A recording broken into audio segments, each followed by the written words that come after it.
Hello students, जैसा कि मैंने आप सभी लोगों से कहा था कि मैं आप लोगों के लिए सेकंड पार्ट लेकर आऊँगा, जहां पर हमारी सेकंड यूनिट के जितने भी इम्पोर्टेंट क्वेश्चन होंगे वो पेपर से पहले मैं आप लोगों को कराऊंगा। और आप लोगों ने अगर इसकी फ़र्स्ट पार्ट नहीं देखी है तो फर्स्ट पार्ट देख लेना, जिसमें हमने फर्स्ट यूनिट के जितने भी इम्पोर्टेंट क्वेश्चन थे वो सारे के सारे कवर करा दिए हैं। अब बात आती है सेकेंड यूनिट की। ठीक है, तो देखो थोड़ा सा हम कलर चेंज कर लेते हैं और कलर रखते हैं ये वाला। तो आइए देखते हैं। पहला क्वेश्चन आप लोगों के सामने है और ये वाले जो क्वेश्चन हैं आप लोगों के एक एक नंबर में और दो दो नंबर में आप लोगों के पेपर में ये पूछे जाएंगे, क्योंकि अब तुम्हारा पेपर इसी महीने में है, तो इसलिए आप लोग प्रैक्टिस पहले से करके रखोगे तो उतना बढ़िया रहेगा। क्योंकि पेपर के बाद तो भाई प्रैक्टिस कोई नहीं करने वाला, पेपर से पहले जितनी मेहनत हो सके उतनी कर दो। तो हीमोफीलिया को ब्लीडर रोग क्यों कहते हैं? पेपर में ऐसे आएगा, या हीमोफीलिया से रिलेटेड आप लोगों से कुछ भी बात पूछी जाए तो आपको इसी थ्योरी को लिख देना। ठीक है, या हीमोफीलिया से क्या समझते हैं, हीमोफीलिया की परिभाषा लिखो या हीमोफीलिया को समझाओ, तो यही थ्योरी लिखनी है। ठीक है, तो हीमोफीलिया एक अप्रभावी लिंग संलग्न रोग है। कैसा है?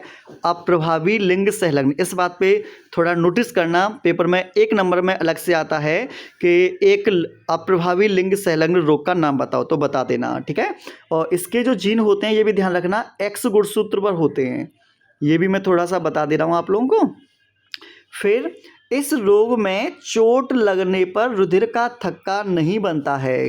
कि अगर कोई पेशेंट ऐसा है, कि अगर कोई व्यक्ति ऐसा है जिसमें हीमोफीलिया रोग है, तो अगर उसको चोट लग गई तो खून जल्दी जमेगा नहीं, है ना, और रुधिर बहता रहता है, खून ज़्यादा मात्रा में निकलता रहेगा। यह रोग प्लाज्मा में थ्रोम्बोप्लास्टिन, सुना तुमने? यह रोग प्लाज्मा में थ्रोम्बोप्लास्टिन की कमी के कारण होता है। तो थ्रोम्बोप्लास्टिन का काम होता है रक्त का थक्का बनाना। जब थ्रोम्बोप्लास्टिन की कमी हो जाएगी तो रक्त का थक्का जो है वो अच्छे तरीके से नहीं बन पाएगा। ठीक है, तो हीमोफीलिया से रिलेटेड कोई क्वेश्चन आए तो बता देना। और ये एक आनुवांशिक बीमारी होती है।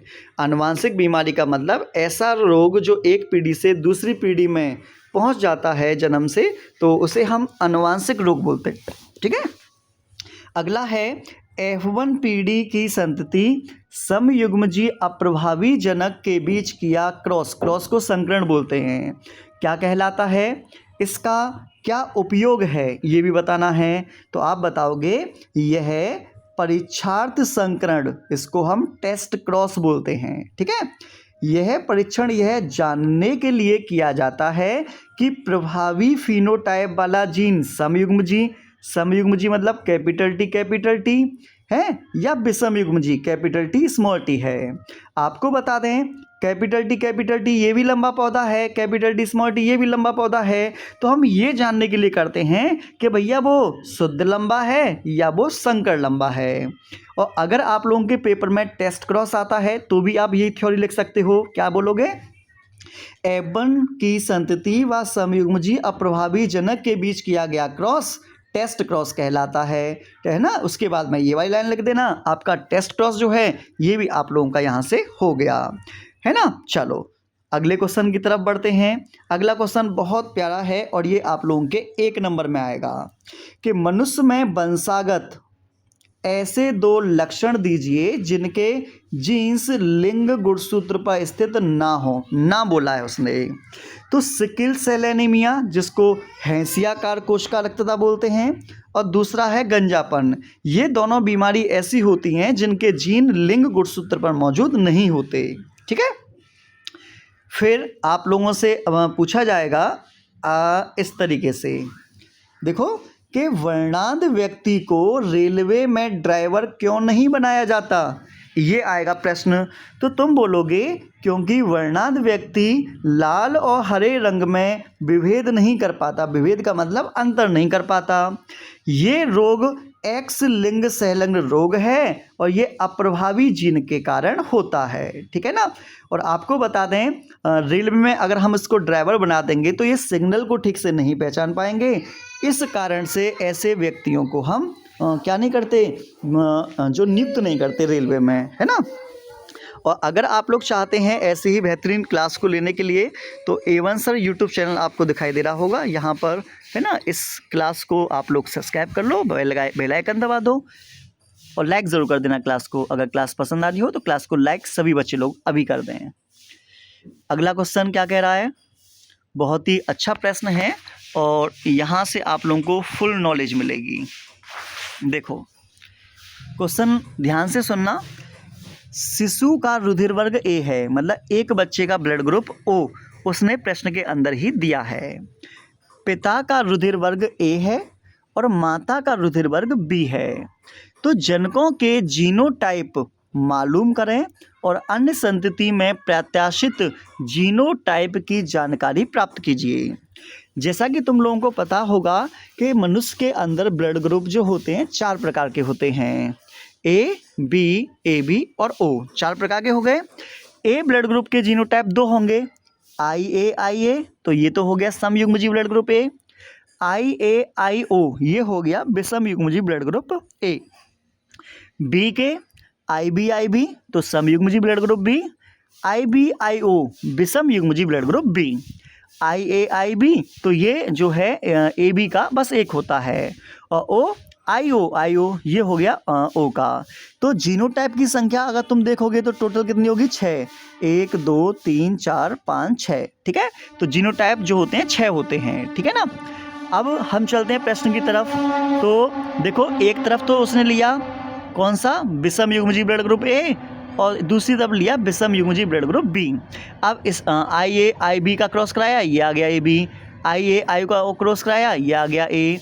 आई ओ का कराया, ये आ गया बी। आई ओ का कराया, ये आ गया ओ।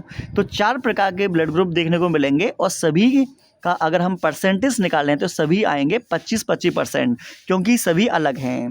100 में 4 का भाग देंगे तो कितना आएगा, 25%। तो सभी चारों अलग अलग हैं, तो इसलिए हम 4 का भाग देंगे।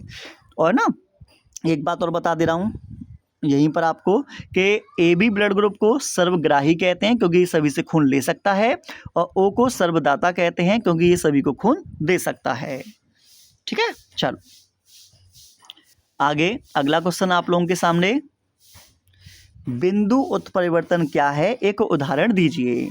तो डीएनए के किसी एक क्षार युग्म क्रम, जहां पर अंडरलाइन हो रहा हो उस पर ध्यान सबसे ज़्यादा देना, ठीक है।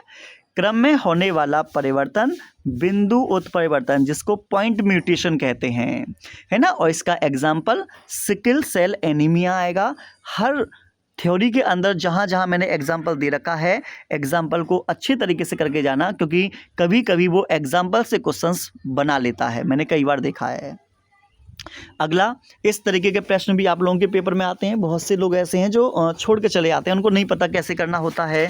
तो देखो, कोई भी बच्चा वर्णांध पैदा नहीं हुआ जबकि उनके पिता वर्णांध थे, कारण सहित बताओ। ये पेपर में आप लोगों का आ चुका है बोर्ड एग्जाम में, ठीक है ना। तो देखो, अगर प्रश्न में सामान्य लड़की बोले तो तुम XX लेना, अगर वाहक लड़की बोले तो XC लेना, अगर वर्णांध लड़की बोले तो XC लेना, वर्णांध लड़का बोले तो XCY लेना, सामान्य लड़का बोले तो XY लेना।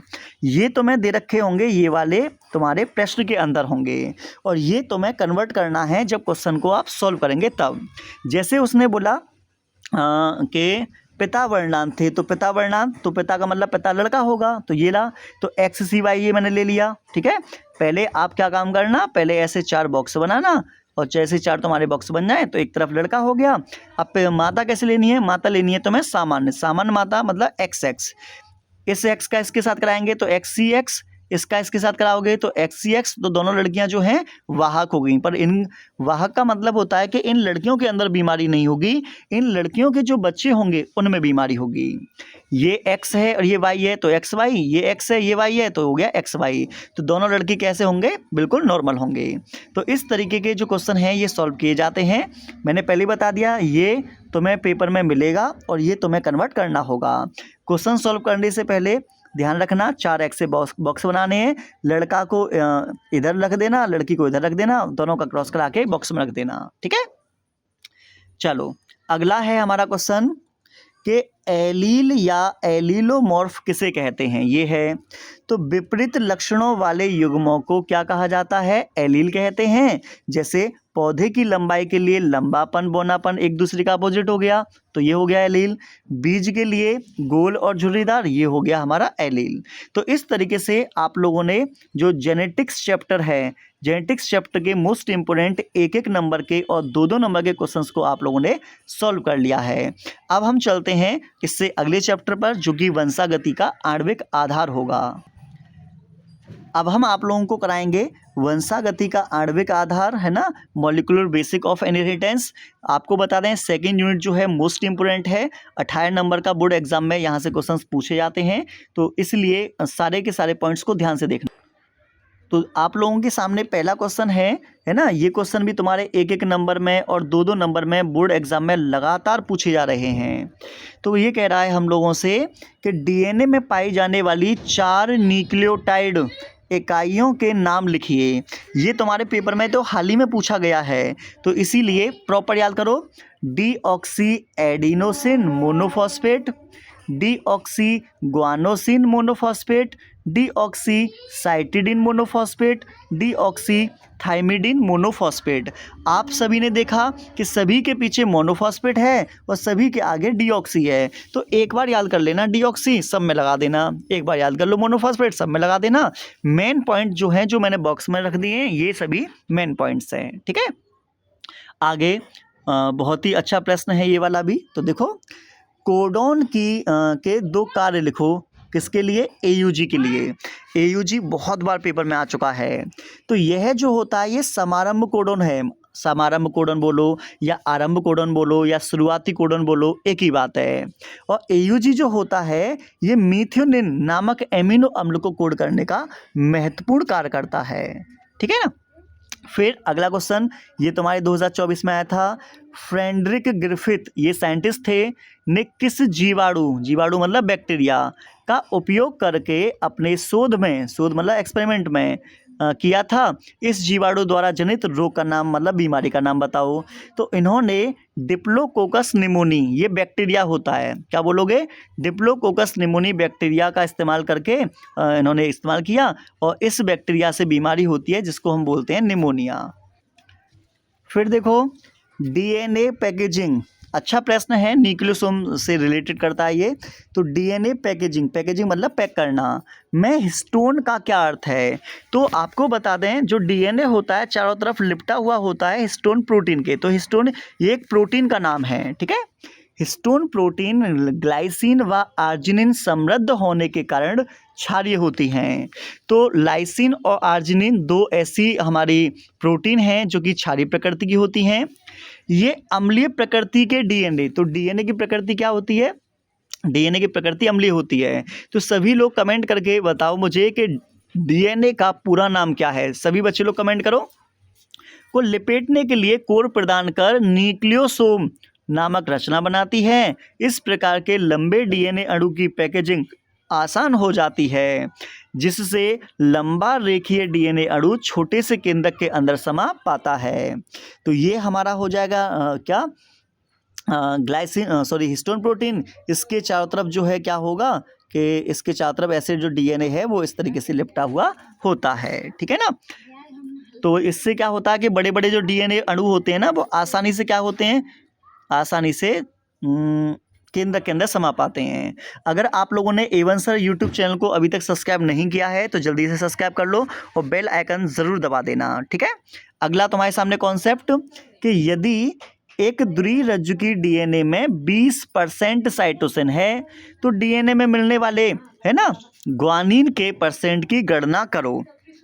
तो आपको बता दूं एडेनिन की मात्रा थाइमिन की मात्रा के बराबर होती है और साइटोसिन की मात्रा ग्वानिन की मात्रा के बराबर होती है। अगर हम देखें, है ना, तो आप लोगों को बता दें जितना साइटोसिन होगा उतना ही क्या हो जाएगा, ग्वानिन हो जाएगा, ठीक है। फिर अगर मैं आपसे ये कहूँ कि भाई यहाँ पर वो पेपर में ग्वानिन की जगह पर वो एडेनिन बोल दे, क्या बोल दे, एडेनिन। अगर एडेनिन बोल दिए तो तुम लोग क्या काम करोगे? देखो, जो डीएनए वो तो 100% है, तो पहले जितना सी होगा उतना ही जी है। तो ये 20 और 20 40%, 100 में से 40% घटाएंगे 60 आया, 60 को 2 भागों में डिवाइड करेंगे तो हमारा आ जाएगा 30। तो एडेनिन की मात्रा कितनी होगी? 30। अगर ऐसा ऑब्जेक्टिव में क्वेश्चन आता है तो आप लोगों की ट्रिक क्या है? 50 - x, 50 में से 20 को घटाओगे तो हमारा आंसर क्या आ जाएगा 30%। ठीक है, तो दोनों ही चीज़ मैंने बता दी हैं। अगर थ्योरी में आए और या फिर आप लोगों का अलग तरीके से आए तो कैसे आप लोगों को सॉल्व करना होगा। चलो अगला क्वेश्चन, जेड डीएनए क्या है, प्रत्येक कुंडलन में कितने न्यूक्लियोटाइड होते हैं। तो जेड डीएनए सामान्यतः बी डीएनए से उच्च लवणता की स्थिति में बनता है ना। जेड का मतलब होता है जिगजैग डीएनए। ठीक है, इसमें कुंडलन वामावर्त दिशा में होता है, वामावर्त मतलब उल्टी दिशा में।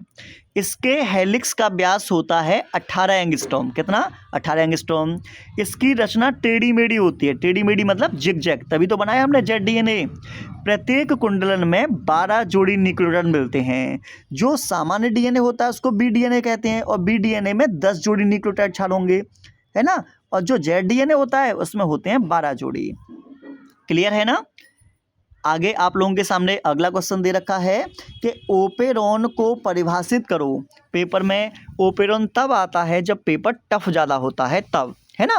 तो ओपेरॉन पास स्थित संरचनात्मक जीन व अपने संरचनात्मक जीन एवं उनसे संबंधित कंट्रोल जीन का एक समूह है जो कोशिका में कोशिकीय उपापचय का आनुवांशिक रूप से नियमन करने का काम करता है।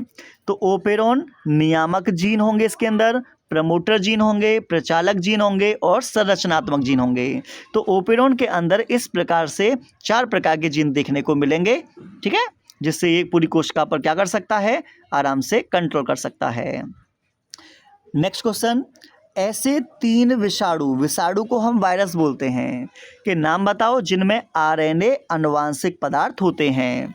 तो मुख्यतः आनुवांशिक पदार्थ जो होता है वो डीएनए होता है, लेकिन कुछ ऐसे विषाणु भी होते हैं जिनके अंदर आनुवांशिक पदार्थ हमारा क्या होगा बताओ, आरएनए होगा। तो वो कौन कौन से हैं उन्हें देख लीजिएगा। एक तो होता है HIV, कौन सा होगा, HIV होगा। एक टीएमबी को टोवेक मोजेक वायरस कहते हैं। इवानोवस्की ने सबसे पहले जो वायरस की खोज करी थी वो इसी के अंदर करी थी। एक होता है इन्फ्लुएंजा वायरस। ठीक है, HIV को ह्यूमन इम्यूनो डेफिशिएंसी वायरस कहते हैं, और इससे AIDS ये बीमारी का नाम है, एड्स। ठीक है, ये एड्स बीमारी होती है HIV से। चलो अगला क्वेश्चन बहुत ही ज़्यादा खतरनाक है। केंद्रक में राइबो न्यूक्लियोटाइड ट्राइफॉस्फेट की संख्या डीऑक्सीराइबोस ट्राई न्यूक्लियोटाइड की संख्या से 10 गुना अधिक होता है, लेकिन डीएनए प्रतिकृति में डीऑक्सीराइबो न्यूक्लियोटाइड ही क्यों जुड़ते हैं, कारण बताओ।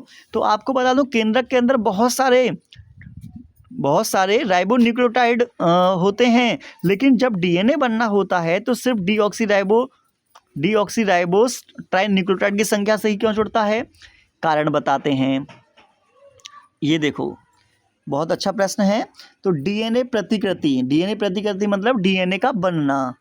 डीएनए पर निर्भर डीएनए पॉलीमरेज एंजाइम का इस्तेमाल किया जाता है डीएनए से डीएनए को बनाने के लिए। एंजाइम की उपस्थिति में संपन्न होता है। यह एंजाइम विशिष्ट होता है, वह अपने आधारी पदार्थ को पहचानने का भी ये काम करता है। अतः राइबो न्यूक्लियोटाइड की संख्या अधिक मात्रा के बावजूद भी डीएनए से केवल डीऑक्सी राइबो न्यूक्लियोटाइड इकाइयाँ क्षारक युग्मन के आधार पर जुड़ती हैं। कहने का हमारा मतलब ये है कि राइबो न्यूक्लियोटाइड जो हैं वो कितने भी क्यों ना सही, लेकिन डीएनए को अगर हमें बनाना है तो डीऑक्सी राइबो न्यूक्लियोटाइड ही आपस में जुड़ने का काम करते हैं। जैसे इसका एग्जाम्पल बताऊं, अगर अच्छा सा सुनना हो तो, जैसे कि मान लीजिए कोई व्यक्ति, ये है नुमाइश में मान लीजिए घूमने के लिए गए, तो हम लोग क्या काम करते हैं, जैसे हमारा दोस्त नुमाइश में खड़ा हो तो वहाँ पर तो बहुत सारे लोग नुमाइश देखने के लिए जाते हैं, लेकिन हम तो क्या काम करेंगे, हम तो सिर्फ अपने दोस्त को ढूंढेंगे ना उस नुमाइश में, हमें दूसरों से क्या मतलब। समझ पा रहे हो, ये होता है इसका कॉन्सेप्ट। एक छोटा सा और क्वेश्चन है कि प्रोकैरियोटिक डीएनए और यूकैरियोटिक डीएनए में अंतर क्या होता है। 1 नंबर या 2 नंबर में ये पूछा जा सकता है। तो प्रोकैरियोटिक डीएनए जो होता है ये हिस्टोन प्रोटीन इसके अंदर नहीं होते, और इसमें यूकैरियोटिक डीएनए में हिस्टोन प्रोटीन होती है। प्रोकैरियोटिक डीएनए हमेशा वृत्ताकार होगा, वृत्ताकार मतलब गोल आकार का, और ये जो होता है दूसरा वाला, ये कैसा होता है, रेखीय अणु होता है, ठीक है ना। इस तरीके से मैंने आप लोगों को बेहतरीन तरीके से बता दिया। अगर आप लोगों ने A1 सर यूट्यूब चैनल को अगर सब्सक्राइब नहीं किया तो जल्दी सब्सक्राइब करो। यहाँ पर आप लोगों को बोर्ड एग्जाम में कॉपी कैसे लिखें, क्लास 12 बायोलॉजी के इंपोर्टेंट क्वेश्चन है ना, स्टडी की प्रॉब्लम एंड सॉल्यूशन, सब कुछ आप लोगों को यहाँ पर देखने को मिलता है। तो अभी हमने क्या काम किया था, हमने अभी आप लोगों के लिए जैसा कि पता है कि चौथा चैप्टर और पांचवा चैप्टर करा दिया। अब आप लोगों का ये वाला जो क्वेश्चन है ये छठे चैप्टर से हैं, और छठे चैप्टर का संबंध जो है जैव विकास से है। किससे है, जैव विकास। यहाँ पर आप लोगों को इम्पोर्टेंट क्वेश्चन देखने को मिलेंगे, है ना। तो चलिए देखते हैं,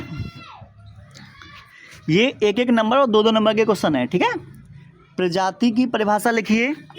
तो प्रजाति आकारकी रूप से प्रथम व प्रजनन रूप से विलगित व्यष्टियों की एक या अनेक प्राकृतिक समष्टियां होती हैं जो एक दूसरे से अत्यधिक मिलती जुलती हैं और आपस में प्रजनन कर सकती हैं, उसको हम बोलते हैं प्रजाति, ठीक है। तो प्रजाति आपस में एक दूसरे के साथ लैंगिक संबंध बना सकते हैं और बच्चे को बना सकते हैं। चलो फिर आप लोगों के सामने आ गया है उत्परिवर्तन, है ना। उत्परिवर्तन की परिभाषा दीजिए, ये किस वैज्ञानिक ने दिया। तो ये वाली जो थ्योरी है ये आपकी 1-2 नंबर में काम करेगी। अगर पेपर में 3 नंबर का आ जाता है तो आपको और एक्स्ट्रा थ्योरी लिखनी पड़ेगी। ये 1-1 और 2-2 नंबर के क्वेश्चन हैं, ठीक है। गुणसूत्रों का निर्माण न्यूक्लियोप्रोटीन से होता है। जब डीएनए अणुओं के रासायनिक संयोजन में बदलाव आता है तो उसे उत्परिवर्तन कहते हैं। इसके फलस्वरूप विभिन्नताएं उत्पन्न होती हैं और ये ह्यूगो डी ब्रिज के द्वारा प्रस्तुत किया गया था, ठीक है। और 4 o'clock है ना, प्रिमरोज पौधे पर इन्होंने अपना एक्सपेरिमेंट किया था। अगर हम बात करें कि प्राकृतिक चयनवाद जिसको नेचुरल सिलेक्शन बोलते हैं, ये किसने दिया, तो बोलेंगे चार्ल्स डार्विन के द्वारा प्राकृतिक वर्ण नेचुरल सिलेक्शन दिया गया था। इनकी पुस्तक का नाम किसी को पता है, इसकी पुस्तक का नाम क्या है। इनकी पुस्तक का नाम होता है ऑरिजिन ऑफ स्पीसीज। क्या है, ऑरिजिन ऑफ स्पीसीज इनकी पुस्तक का नाम है। तो सभी लोग कमेंट करके मुझे बताएंगे कि लेमार्क की पुस्तक का नाम क्या था, ठीक है। ये मुझे कमेंट में सब लोग अभी बताओ। अगला क्वेश्चन देखिएगा कि अनुहरण को उदाहरण सहित स्पष्ट करो। तो अनुहरण को हम बोलते हैं मिमिक्री। क्या बोलते हैं, मिमिक्री। जीवों में पर्यावरण के अनुरूप पाई जाने वाली समानताएं जिससे वे शत्रु से स्वयं की रक्षा कर सकें अनुहरण कहलाती हैं।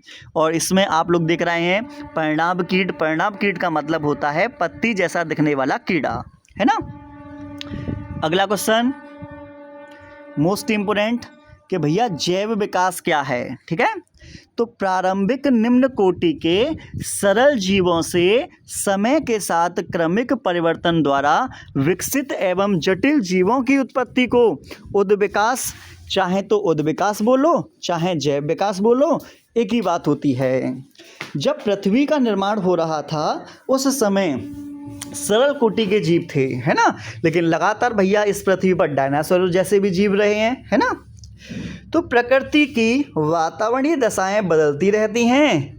जीवधारियों में वातावरण के अनुरूप परिवर्तन होते रहते हैं, उसी को हम कहते हैं जैव विकास, ठीक है। चलो आगे, पूर्वावस्था या प्रत्यावर्तन को उदाहरण सहित बताओ, मोस्ट इंपोर्टेंट है। तो पूर्वजों में उपस्थित तथा क्रियाशील अंगों का जो आधुनिक काल में विलुप्त हो चुके हैं, क्या प्रत्यावर्तन होने से पूर्वावस्था कही जाती है। जैसे शिशु के अंदर पूंछ का आ जाना, क्योंकि सामान्यतः हमारे अंदर पूंछ नहीं होती लेकिन किसी में पूंछ आ जाती है, तो हम बोलेंगे पूर्वावस्था के गुण जो हैं उस व्यक्ति में आ गए हैं। अगला, विभिन्नता पर टिप्पणी करो। तो लैंगिक जनन द्वारा उत्पन्न समरूप जुड़वा बच्चों को छोड़कर एक जाति के 2 सदस्य पूर्णतः समान नहीं होते। इनमें विभिन्नताएं पाई जाती हैं। विभिन्नताएं संरचनात्मक, क्रियात्मक, मानसिक प्रकार की हो सकती हैं, मतलब कुछ ना कुछ अंतर जरूर होगा। कायिक विभिन्नताएं वंशागत नहीं होती, मतलब एक पीढ़ी से दूसरी पीढ़ी में नहीं जाती, लेकिन जनिक विभिन्नताएं जो होती हैं ये वंशागत होती हैं और एक पीढ़ी से दूसरी पीढ़ी में आसानी से चली जाती हैं। ठीक है, आगे रोमर के मतानुसार आधुनिक मानव की विभिन्न प्रजातियों के नाम, तो ऑस्ट्रेलॉइड्स, निग्रॉइड्स, कोकेसॉइड्स और मंगोलॉइड्स, तो ये 4 प्रकार की प्रजातियां जो हैं ये अब पाई जाती हैं। द्विपद चलन, मतलब हम 2 पैरों पर चलते हैं, कि 2 विशेषताएं क्या हैं, तो पश्चपाद लंबे एवं मजबूत होते हैं, श्रोणी मेखला अधिक चौड़ी होती है। ठीक है, तो ये 2 जो गुण हैं हमारे 2 पैरों पर चलने के कारण। लास्ट क्वेश्चन है हमारा कि मानव का उद्विकास किस युग में हुआ, तो उस युग का नाम क्या होगा, प्लीस्टोसीन युग। क्रोमैग्नॉन मानव का जीव वैज्ञानिक नाम, तो होमो सैपियंस फॉसिलिस, ये हमारा हो जाएगा क्रोमैग्नॉन मानव का जीव वैज्ञानिक नाम।